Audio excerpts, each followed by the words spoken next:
दिवशी होती करान महाराज फराळ गावरान शेंगा होत्या जुन्या त्या 3-3 सोल्याच्या लाल शेंगदाणे निघत त्याच्यातून हो पिस्तोल्या आणि मग ते शेंगा गुळाचा खडा टेकला खाल्ल्या वा जमलो काय शेंगा चवदार आता माया माहेरातल्या आता अरे बापरे आणि 80 एकर जमीन त्या नवऱ्याला इथं 6 एकर जमीन येते बापाला ती बी तांबट चिकणी म्हणून तर भैमुख पेरीत लय काय इळभर तिळभर करायचं इळभर सांगायचं कधी कधी मालकाकडचं वैभव जपी जा माझ्या माईनो जप जा जप जा जप जा जिजाबाईच्या वडिलांकडे 1425 गडी होते पुण्याचे आबाजी गुळवे श्रीमंत पुण्याचे आबाजी गुळवे 5 श्रीमंताच्या यादीतला 1 नंबरचा श्रीमंत पुणे जिल्ह्यातल्या 5 श्रीमंताच्या यादीतला 1 नंबरचा श्रीमंत आणि त्या श्रीमंताची पोरगी तुकोबरायची पत्नी एका लुगड्यावर संसार केला पण कधीच म्हणली नाही माझ्या बापाकडे 3600 एकर ऊस 3600 एकर ऊस होता 3600 एकर पण इतिहासात दखल नाही माझे वडील इतके श्रीमंत आणि मी नवऱ्याच्या घरी दुसऱ्याच्या बांधावरली उमर खाते 1 पैशाची दखल नाही हिला म्हणते लक्ष्मी विठाला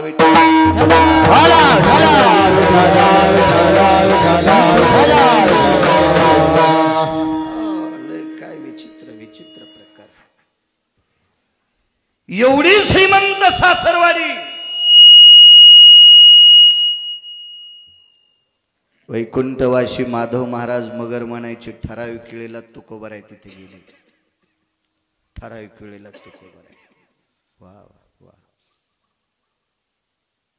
आमच्या एका पाहुण्यास लग्न झालं मागच्या 1.5 महिन्यापूर्वी तर तेव्हापासून 19 वेळेला सासरवाडीला पपेच माईल घेऊन गेला इतक्या लवकर कसा पपे होईन 1.5 महिन्यात हो 19 वेळेस गेला लागत्याला भेटली गायन वासरू घेऊन पंढरपूरला जाय अरे मागच्या जन्मात का तुला बायको भेटली नव्हती का उठलं की सासरवाडी उठलं की सासरवाडी काय येडपट कारभार जामातो भय जायते अनिष्टो तथ क्रियानाम यत पापाग्रो भय जायम दत्तम अर्थोशी जायते हे काय गांजा फुक्यान लिहिलंय का इतकी अधिकार तत्वातली लोक मला सांगायचं एक की मोठारपण तिकडचं गायलं नाही पाहिजे तिकडच्या मोठेपणाला तडा द्यायचा नाही वाईट म्हणायचं नाही पण इकडचं मातीत घालून तिकडचं सारवायचं नाही हे ज्ञातीपणाचं लक्षण आहे सात्विक आणि सदाचारी पुण्यशील स्त्री होती चिताभस्म आण म्हटल्याबरोबर ती नेऊन द्यायची पण कर्मनोगती येतो मुद्द्यावर एके दिवशी तिथं माणूसच मेला नाही काशीत मसन वाटा इजलाय असा चंद्र सूर्य आहे म्हणजे विश्व निर्माण झाले तेव्हापासून असं कधी घडलंच नाही काशीतला मसन वाटा कधीच इजत नाही कारण काय परिसरातले लोक सुद्धा ते पवित्र ठिकाणी म्हणून तिथं प्रेत जाळतात घरून राख उचलून नेण्यापेक्षा तिथं जाळणे आणि मग खाली लोटून देणे तिथं इजतच नाही पण काय एके दिवशी असा प्रसंग घडला एके दिवशी तिथेही चिताभस्म नाही ते कटोरं आणलं तसंच तुळशीपाशी कोनाड्यात ठेवलं आणि पाणी आणून देवाला स्नान वगैरे घातलं अलंकार काय असतील फुलं वगैरे आणि चिताभस्म लावायचं लक्ष्मी चिताभस्म घेऊन या आता यांच्या लक्षात असावं नबळी भाऊ की आज काल माणूस मेलाच नाही आपण कटोरा रिकामा आणलाय बायकोला कसं म्हणा चिताभस्म आण म्हणून पण रोजचा ठरलेला नियम पडिले वळण इंद्रिया सकळा वळण पडलेलं लक्ष्मी आण भान संपलं कसं संपलं भान की वृत्ती इतकी देवमय झाली की आपण चिताभस्म आणलं नाही हे लक्षातच नाही भाव घेऊन ये लक्ष्मी पण तिनं जीवनात हळदीच्या अंगाने आली त्या दिवसपासून मालकानं आवाज दिल्याच्या नंतर भस्म नेलं नाही असं तिच्या जीवनात कधीच झालं नाही ही पहिलीच वेळ आहे मग तिने विचार केलाय मालकाच्या शब्दाला तडा कसा जाऊ द्यायचा पहिला आवाज आला लक्ष्मी भस्म घेऊन या. दुसरा आवाज आला, आण ग लवकर भस्म. तिला माहित होतं तिसरा आवाज आल्यावर आज्ञाभंग केल्याचं पाप लागतंय. याला म्हणायचं बायको, याला म्हणायचं बायको. आणि या तिन्ही गोष्टी सोडून जर आपण एखादीशी लग्न केलं असेल तर मग ते काय समजायचं आपण ठरवायचं ते. पण तिला पत्नी म्हणत असतात. हो, तिला शब्दस्थित स्वामिनी म्हणत असतात की मालकाच्या शब्दाला तडा जाऊ देत नाही. मानी भ्रताराची बोली आणि धन्य जगी ती माऊली. मालकाच्या शब्दावर तिचा दृढ विश्वास असतो, तिला पत्नी म्हणत असतात. तिच्या लक्षात आलं दोन आवाज गेले, तिसरा आवाज येणार आपल्याला. तेवढ्या अवकाशात शरीराचं जोहार करून घेतलं. तुळशी वृंदावनापाशी शरीर जाळून टाकलं. ठाण ठाण ठाण ठाण. तिसरा आवाज दिला, लक्ष्मी भस्म घेऊन ये. अरे एवढ्या वेळ कधीच लागत नाही. फार काय झालं तर दोन आवाज. तिसरा आवाज आतापर्यंत मला कधी द्यायचं काम नाही पडलं, आज कस काय आवाज द्यावा लागतो तिसरा. मनात थोडा राग असेल का भस्म आणलं नाही हे कळालं असेल, देव जाणे. पण तो बाहेर आला तो तुळशी वृंदावनापाशी चिता भस्माचा ढिगल पडलेला होता. तिचं शरीर जळून, आता ती साध्वी स्त्री होती, ती अधिकारी होती, मालकाच्या शब्दावर आरूढ होती. आपले प्रेत 12-12 घंटे जळते. दुसऱ्या दिवशी हाड निबर ढक. हो, एखाद्याची कवटी बाजूला सरकली, कारण सरण रचणारे लय शहाणे असतात ना, त्याला सरण शहाणे म्हणतात. सरण शहाणे. आणि तुम्ही अजून बघा, सरण शहाणे कोणाचंच ऐकत नाहीत. हे कोण लाव ते गाड म्हणायला तुला, त्याला काही अक्कल नाही. तरुण मेलाय का म्हातारा मेलाय का, इथं लोकायला किती दुःख असन मसन वाट्यात काय. काढ काढ काढ काढ तर या कळड्यान दामटायला पाहिजे घोड्याच्या पोटाला बांधून. सरणशी आणि ते कोणाचं ऐकत पण नसते. काही नाही, ते प्रत्येक गावात 5-6 होते. पडते ह्यालाच वळता येत होता.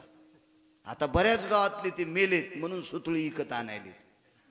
ठराविक लोक होते, पडते ह्यानंच काढायचा, त्या काड्या त्यानंच मोडायच्या, ते त्यानंच बांधायचं, ते पायावर वळायचा. असे काही ठराविक लोक होते ना. आपले असेच मडे कौरक धुपत जळते. एक जण म्हणला, लय तूप खाल्लं म्हणून जळण. सोंबळ्या कुठला तुपाचा आणि इष्ट्याचा काय, तूप खाल्ल्यावर तर उलट लवकर जळत आहे. तुपाचा काय, ते तर उलट पटकन जळत. ते तुपाचा काय संबंध आहे त्याला. असे नाना प्रकारचे तर्क लावते. ती साध्वी स्त्री आहे. चिता भस्म घेतलं आणि शिवजीला समर्पित केलं. भस्मामध्ये काकण सापडलं.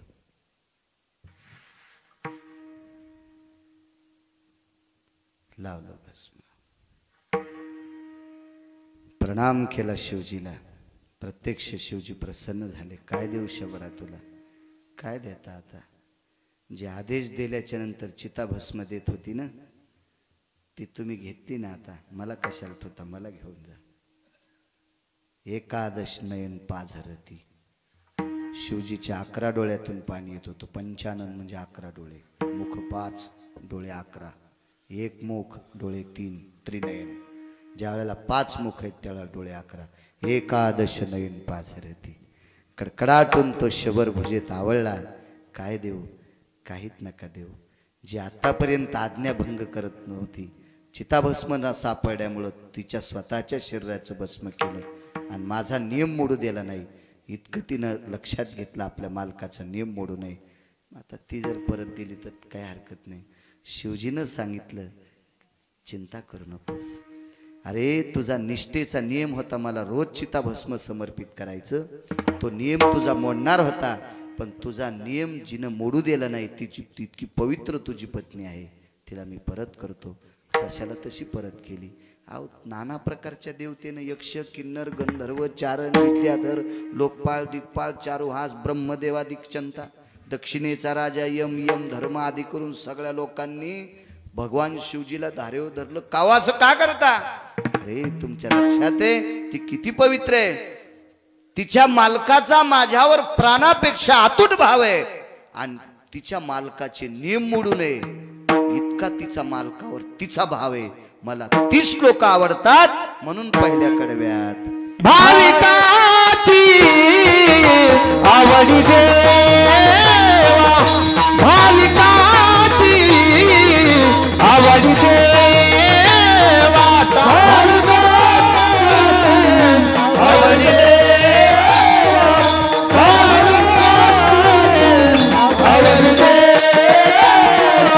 भाविकाची आवडी देवा, भाविकाची आवडी देवा, आवडी देवा, आवडी देवा, करी सेवा निज प्रीती,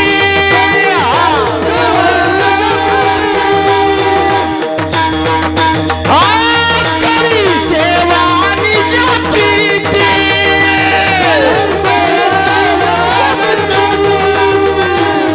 हिंडताया मागे पुढे, हिंडताया मागे पुढे,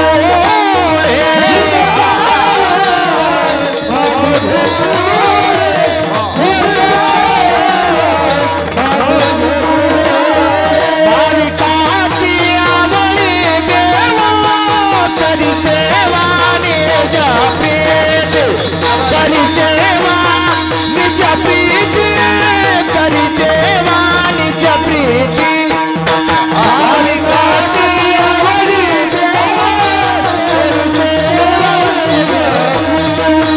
करी सेवा निज प्रीती, करी सेवा निज प्रीती, निज प्रीती, निज प्रीती. इतका भाव ज्याचा गोडे ती लोक देवाला आवडतात, ती केदारेश्वर भगवंताला आवडतात. एकदा चोखोवर आहे सरपण फोडायला गेले एका मोठ्या माणसाची, तर गॅस नव्हते ना. आता गॅस आले बंडू मामा. लग्न कार्यात मोठ्या माणसाची तर कार्यक्रम असेल तर 15 दिवसानं महिन्यानं आधी सरपण फोडून थप्पे लावत होते. थप्पे लावायचे.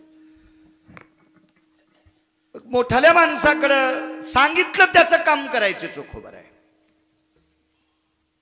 दिवसभर सरपण फोड घरी आले. ताकण भाकरी काय होती त्याच्यात ते कालवण केलं, पिऊन टाकलं. देवाची पंचपदी आटपली. तुळशी वृंदावनापाशी बोऱ्या टाकला, झोपले. त्याच्या बोऱ्या होता झोपायला.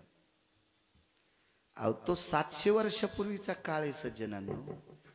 आता मला कळतंय 30 वर्षापूर्वी खेड्यापाड्यामध्ये 70% लोकांना आथरून लय मोठे नव्हते.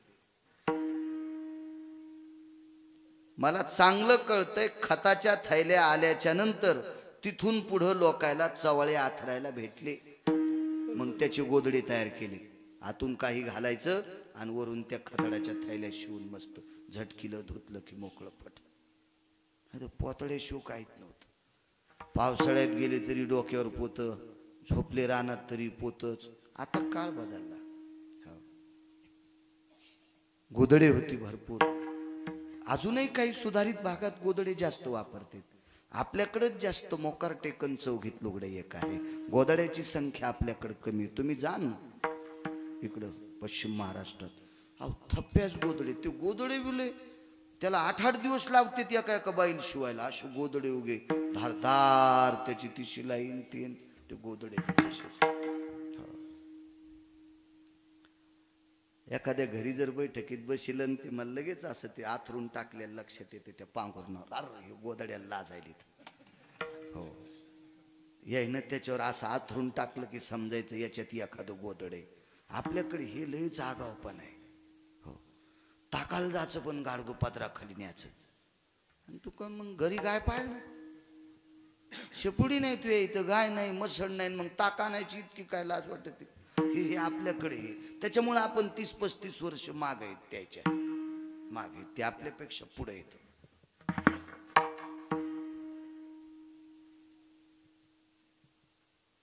काय सांगू लागलो. हे टाकला बोऱ्या टाकला तुळशीपाशी. बोऱ्या टाकला आणि झोपले. नियम होता चोखोबरायचा. सकाळी चांदणी पाहिली की धोत्राचा अर्धा तुकडा खांद्यावर टाकायचा. बंद धोत्र चोखोबाऱ्याला कधीच नेसायला भेटलं नाही, कधीच भेटलं नाही, कधीच कधीच. मी काल शेलूला एक प्रगट दिनाचा कार्यक्रम असतो, 2-2.5 तास प्रवचनात बोललो मी तिथं. चोखोबाऱ्याला धोत्राचा जोडा त्यांचा मेहुणा घेत होता, मेहुणा घेत होता. धोत्राच्या जोडा मधातून फाडायचा, 2 पानं करायचे आणि एका पानाची दशी काढायची, दुसऱ्या बी पानाची दशी काढायची. त्यांच्याकडे शालिमार पाषाणाची एक मूर्ती होती पांडुरंगाची, तो नंतरचा काळ. मग ती मूर्ती स्नान घातल्याच्या नंतर कशानं पुसायची, म्हणून धोत्रातला ईदभर तुकडा काढीत होते.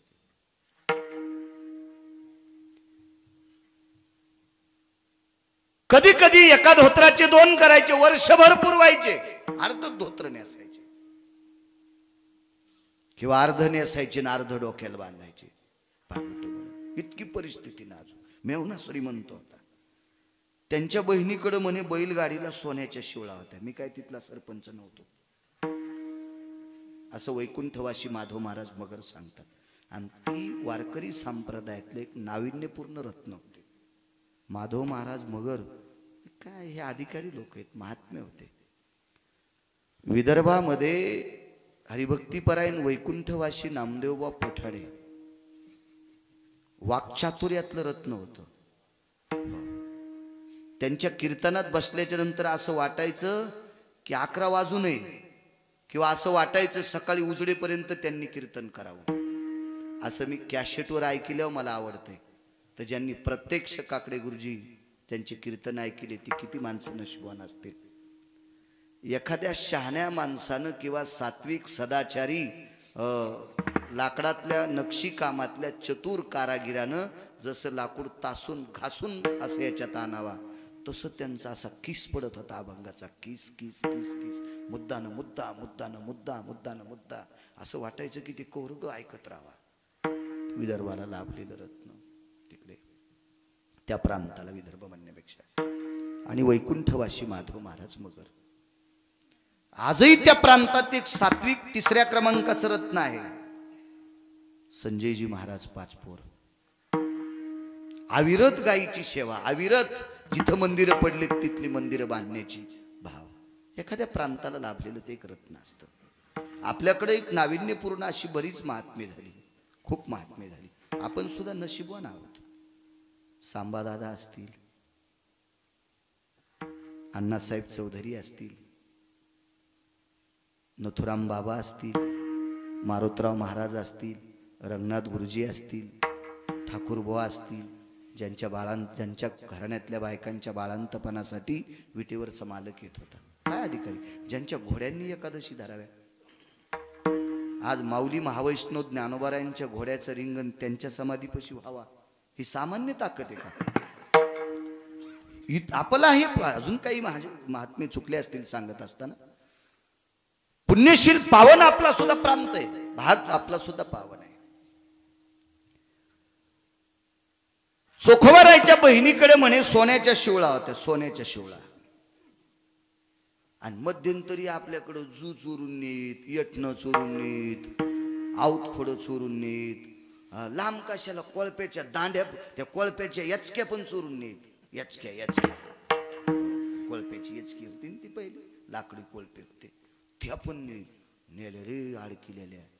आणि त्या झाडावर ठेवीत वळिंबा लागण म्हणून वळीत होते ते ना, असे झाडावर ठेवीत त्या पण नेत. मग या सोन्याच्या शिवळा कशा नेत नसतील? अविरत घोड्यावर पहारा असायचा, अविरत घोड्यावर पहारा. काय बाई होती ती, तिचं नाव होतं निर्मळा. नावही निर्मळा, वागणंही निर्मळ, बोलणंही निर्मळ, आचरण निर्मळ, सदा अख्खं जीवन तिचं निर्मळ. तिचं नाव निर्मळा. त्या बाईचे मालक चोखोबारायचे मेहुणे, आणि गावाचं नाव मेहुणा राजा. त्या गावाचं नाव मेहुणा राजा. लक्षात घ्या, हा भाग काहीतरी एखाद्या साधू संतांनी म्हणण्यापेक्षा भगवान केदारेश्वराच्या अधिष्ठानानं पुनीत भाग आहे. म्हणून त्या भागात पाण्याचा साठा झाला आणि परिसरातल्या लोकांना जलाशयाची प्राप्ती झाली. ताकद असती ताकद. मेहुणा राजाला मला असं वाटतंय चोखोबाराय किती वेळेस गेले मला त्याचा आकडा सांगता येणार नाही. एखाद्या वेळेस करीन मी, बघन बघन बघन. मला ना दे जास्त गोमाशा बसू देत नाही मी अंगावर. कातडत गेलं तर हरकत नाही पण शोधून काढतो. पण चोखोबारायचे पावलं त्या भूमीला लागले म्हणून तिथं चोखा सागर झाला.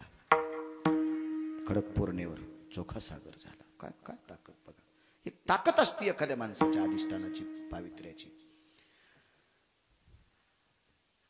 बोऱ्या टाकला झोप लागली.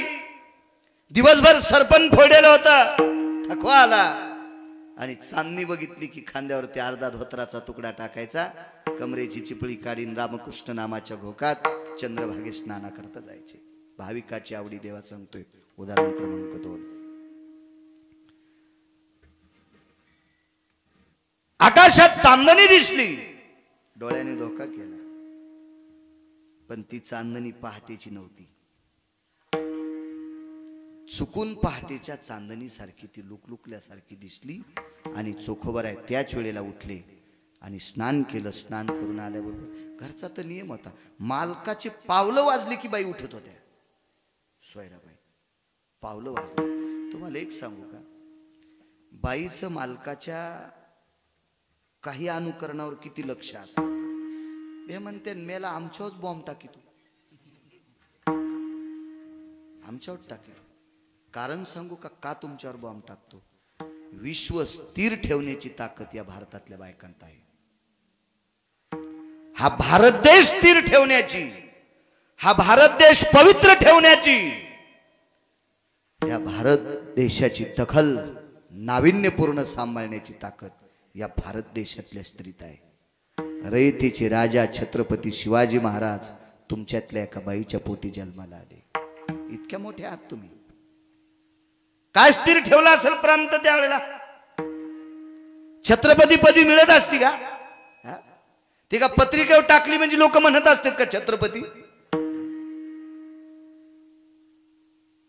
महाराणा प्रताप तुमच्यातल्या एका स्त्रीच्या पोटी जन्माला आले. माझे ज्ञानोबराय तुकोबाराय तुमच्यातल्याच एका स्त्रीच्या पोटी जन्माला आले. तुम्ही इतक्या मोठ्या आहात, इतक्या मोठ्या आहात म्हणून तुम्ही चुका करता कामा नये. याचं कारण सांगू का. आतापर्यंत नालायक नवऱ्याने सुद्धा पंढरपुरातल्या मालकावर जय प्राप्त करण्याची ताकद केली ती फक्त बायकोच्या पुण्याईवर. जालिंदरासारखा प्रांतातला विदुषी राजा फक्त उरंदेच्या बळावर शक्तिशाली झालता. 3.5 चुका करणारा रावण विटेरच्या मालकाच्या 7व्या अवतारात त्रेतायुगात नाकात दम आणला. ती एकमेव ताकद मंदोदरीची होती. अजून एक दुसरा रावण होता. त्या रावणाला चंद्रसेना नावाची पत्नी होती. मी त्या दिवशी बोलून गेलो. विश्वाच्या पाठीवर अमृत एका ठिकाणावर साठवून ठेवायची ताकद मृत्यू लोकात. अमृत एका जाग्यावर साठवून ठेवायची मृत्यू लोकात कुठल्याही व्यक्तीत नव्हती. ती ताकद फक्त तुमच्यातल्या एका बाईत होती. तिचं नाव होतं चंद्रसेना. भारतात नाही पृथ्वीवर जितके देश आहेत एकाही देशात अमृत एका ठिकाणी साठवून ठेवायची कोणात ताकद नाही. फक्त मला एखाद्याने सांगा आमक्याने इथं साठवलं मरुस्तर त्याच्या चपला बुटाचं मंदिर बांधून तिथंच आरती करीन. फक्त चंद्रसेना. इतक्या मोठ्या आहात तुम्ही. ह्याच्याकरता तुम्ही चुका करता कामा नये.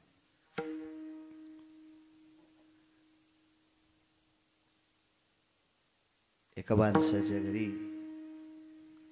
दुसऱ्या दिवशी काल्याचं कीर्तन होतं. संध्याकाळचा जागर झाला आणि ते म्हणे आता पुढे तुम्हाला जायचं ना कशाला घरी जाता.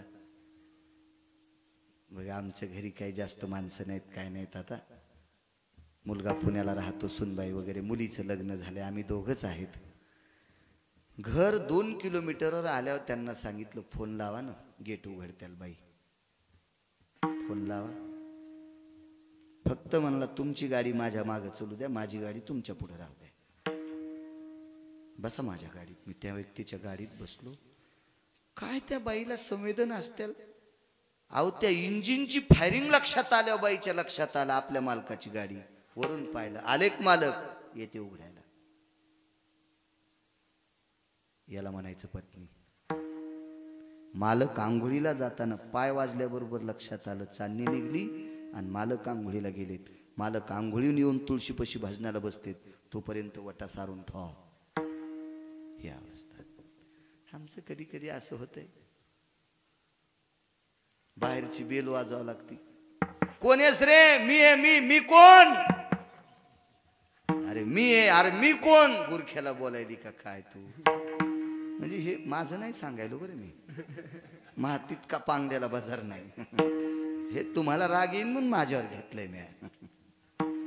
बुटाचे आवाज वाजायचे, काही काहीचे कुरकुर कुरकुर, काहीचा टकटक फुट वाजायचा. असे एक भाव होता ते, ज्याचं त्याचं एक ओळखण्याचं एक नाविन्य होतं, ते सूत्र होतं ते. आईसाहेब उठल्या, जागा सारून ठेवली. आदल्या दिवशी संध्याकाळी दिवस माळवायच्या आधी तोडलेल्या मंजुळा एका झाडीत होत्या. मंजुळा रात्री तोडत नसते फुलं, मंजुळा रात्री तोडू नये. काय नाविन्य होती का शाळा? कुठं ग्रंथ पाहिले, कुठं पुराण पाहिले, किती नाविन्य. सुखोबारे आले, स्नान आटपून आले, भजन सुरू झालं. काकडे गुरुजी भजन सुरू झालं. पहिली मालिका, दुसरी मालिका, तिसरी मालिका संपली, पण उजडत न. अरे असं कसं शक्य आहे? आभाळ आलं म्हणावा तर सूर्याचा उदय जरी नाही झाला तर पाखरांचा चिवचिवाट ऐकू येतोय, कलकलाट ऐकू येतोय, पाखरांचा चिवचिवाट नाही. रस्त्याला कोणाचे काही गुरं सुटणार, कोणाचं वासरू घेऊन चाललंय, दुधाची गुंडी घेऊन आलंय, असं काहीच दिसणं. आणि मग आकाशाकडे पाहिलं तर पहाटेची चांदणी आता दिसते. सकाळची चांदणी आता दिसते. भाविकाची आवडी देवा सांगतो. उदाहरण कोणाला भाविक म्हणायचं? आता पहाटेची चांदणी दिसते. पत्नीला सांगितलं, सोयरा आता सकाळची चांदणी. काय झालं ग? अचानक मी त्या चांदणीला पहाटेची चांदणी म्हटलो, ब्राह्मी मुहूर्तातली. तिसऱ्या प्रहराची चांदणी मी तिला समजून उठलो ग. असू द्या मालक, काय हरकत आहे, आज तुम्ही जास्त भजन करा. सोयरा तुझ्या लक्षात नाही, एक फार मोठी चूक केली आजीबेनं. पण ती बाई अशी विचारणारी नव्हती. तुम्ही जास्त भजन केलंय ना, मग जिबेनं चूक कुठं केली काकडे गुरुजी? उलट चांगलं झालं ना, असं आपल्या बायका म्हणल्या असत्या. बहीण तुम्ही का इकडे तिकडे मोबाईल इचकीत थोडेच बसले, का एखाद्या नालायकाला गप्पा करीत थोडेच बसले? मग बोलू द्या ना. 2 वाजता तुम्ही भजन सुरू केलंय तर 2, एरवी तुम्ही 4ला करीत, आता 2 वाजल्यापासून केलंय. उलट पुण्य वाढलं का नाही, असं इचकीलं असतं. चोखोबारायनं सांगितलं, सोयरा हिनं चूक केली, हिनं चूक केली, हिनं चूक केली. जी मालक, इतकंच, पुन्हा काही शब्द नाही. कधी कधी लय, कधी कधी वा वा वा, एक घर पुढं खेळ असतो. हो, ज्याच्या जीवनात बायकोचा एक घर पुढं आहे का, त्यानं समजायचं मी मसनवाट्यात राहतो. एका घरानं बायको ज्याची पुढं चलती का बोलण्यात वागण्यात, त्यानं समजायचं मी घरात राहत नाही बंगल्यात, मी मशनात राहतो. कर्कशे संगती दुःख उदंड फजिती, हा नियम आहे ना. आणि त्याच एक काकण पुढं सरू शकतात. पुढं महाराज आले का? या. बरं बरं बरं झालं तुमच्या पायानं आमचं घर पवित्र झालं. बरं बरं बसा महाराज, चांगलं घर. महाराज हे मया पायानं झालंय, यायला कवडीची अक्कल नव्हती. अरे बापरे म्हणलं, तिच्या घरचा चहा प्याले आपली गाडी वाकडीच्या तळ्यात जाती बापा. हो, वा वा वा वा, काय तुकोबरायची चुलतीची म्हणलं ही. वा वा वा वा वा. दम नाही कीर्तनायला, दम नाही भागवतायला, दम नाही रामायणायला, दम नाही प्रवचनायला, काही नाही. सोनाराच्या नळीवानी काम, फुकली की हवा गेली आणि तोंडातून काढली की मोकळी फटनळी, तसं काम असतं.